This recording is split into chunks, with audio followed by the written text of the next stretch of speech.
اللہ فرماتا ہے حدیث قدسی کے اندر کہ میرا بندہ نوافل کے ذریعے میرے اتنا قریب ہو جاتا ہے، اتنا نزدیک ہو جاتا ہے. یا اللہ کتنا قریب ہو جاتا ہے.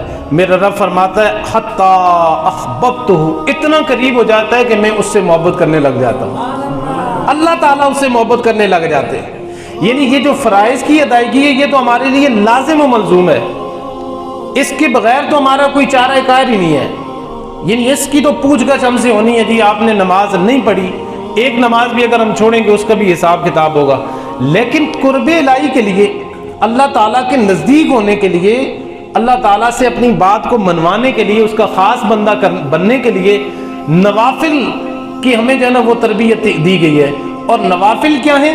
اللہ خود فرماتا ہے کہ نوافل کے ذریعے میرا بندہ میرے اتنا قریب ہو جاتا ہے، اتنا قریب ہو جاتا ہے حتی احببتہ، یہاں تک کہ میں اپنے اس بندے سے محبت کرنے لگ جاتا ہوں. یا اللہ پھر کیا ہوتا ہے؟ اگلی بات فرمایا اس کے بعد یہ ہوتا ہے کنت سمع الذی یسمع بہ. پھر فرمایا میں، اللہ خود فرماتا ہے میں اس بندے کے کان بن جاتا ہوں جن سے وہ سنتا ہے.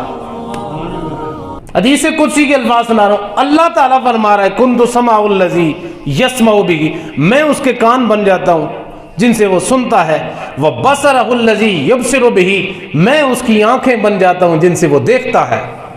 باواز بلند سبحان اللہ. اللہ تعالیٰ جس بندے کی آنکھیں بن جائے، خود رب تعالیٰ مجھے بتائیے اس آنکھوں کے اندر پھر نور کا کیا عالم ہوگا، اس آنکھوں کی بصارت کا کیا عالم ہوگا. ایک اور مقام پہ اللہ کے رسول صلی اللہ علیہ وسلم نے فرمایا اتقوا فراست المؤمن فإنہ ینظر بنور اللہ تعالی. فرمایا بندہ مومن کی فراست سے بچو.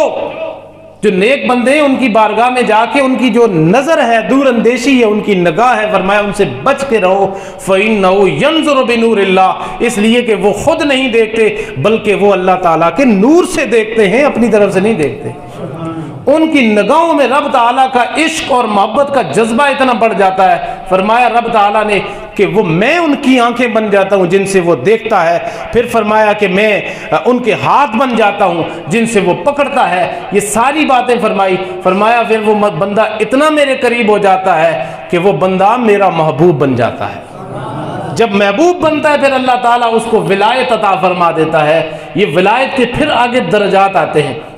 لیکن فرمایا جب میرا بندہ نوافل کے ذریعے میرے قریب آتا رہتا ہے، فرمایا کہ پھر اس کے لیے دنیا کی کوئی چیز اس سے مخفی نہیں رہتی.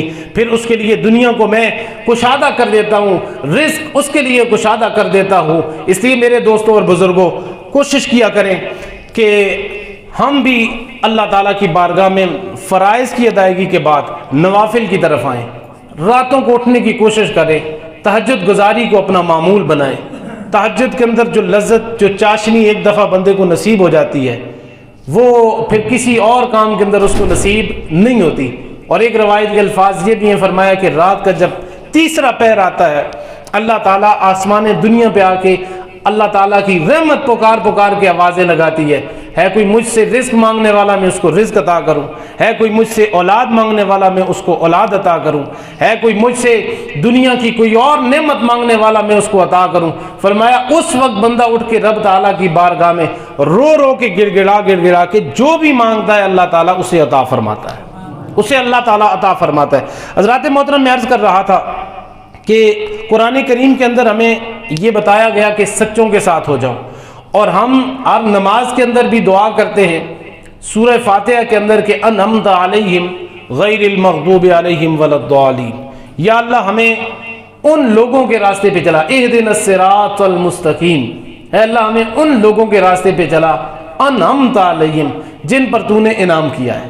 یہ دعا کرتے ہیں جی ہر نماز کے اندر دعا کرتے ہیں کہ اللہ کہ ہمیں ان لوگوں کے راستے پہ چلا جن پہ تو نے اپنا انعام کیا. ہمیں یہ پتہ بھی تو ہو کہ یہ انعام یافتہ لوگ کون ہیں جن کے لیے ہم دعا کرتے ہیں کہ یا اللہ میں ان لوگوں کے راستے پہ جا. ہر نماز کے اندر 5 وقت دعا کرتے ہیں یا اللہ میں ان لوگوں کے راستے پہ چلا جن پہ تو نے انعام کیا. یا اللہ یہ تیرے انعام یافتہ لوگ کون ہیں؟ رب تعالیٰ قرآن کریم کے اندر ارشاد فرماتا ہے کہ الذین انعم اللہ علیہم من النبیین والصدیقین والشہداء والصالحین. فرمایا کہ یہ جو نیک لوگ ہیں جن کی دعائیں نماز کے اندر کرتے ہو یہ 4 گروہ ہیں. پہلا گروہ ہے نبیین کا، دوسرا گروہ ہے صدیقین کا، تیسرا گروہ ہے شہداء کا، اور چوتھا گروہ ہے صالحین کا، نیک لوگوں کا۔ یہ چار لوگ ہیں جن کے لیے ہم دعائیں کرتے ہیں کہ یا اللہ ہمیں ان کے نقش قدم پہ چلا دے، یا اللہ ہمیں انبیاء کے نقش قدم پہ چلا دے، الصدیقین، یا اللہ ہمیں سچوں کے راستے پہ چلا دے، والشہداء، یا اللہ ہمیں شہداء کے راستے پہ چلا دے، اور چوتھی بات فرمایا صالحین، یا اللہ ہمیں اپنے برگزیدہ بندوں کے نقش قدم پہ چلا دے، یا اللہ ہمیں داتا علی اجویری کے نقش قدم پہ چلا دے، یا اللہ ہمیں خواجہ غریب نواز کے نقش قدم پہ چلا دے، یا اللہ ہمیں پیر مہر علی شاہ رحمۃ اللہ علیہ کے نقش قدم پہ چلا دے۔ ہم دعائیں کرتے ہیں الہ العالمین ہمیں جسٹس پیر محمد کرم شاہ الازہری رحمۃ اللہ علیہ ان کے نقش قدم پہ چلا دے۔ ہماری تو یہ دعائیں یا اللہ ہمیں موڑا شریف کے تاجدار کے نقش قدم پہ چلا دے، یہ دعائیں ہم ہر نماز کے اندر مانگتے ہیں، یا اللہ ہمیں نیک لوگوں کے نقش قدم پہ چلا دے۔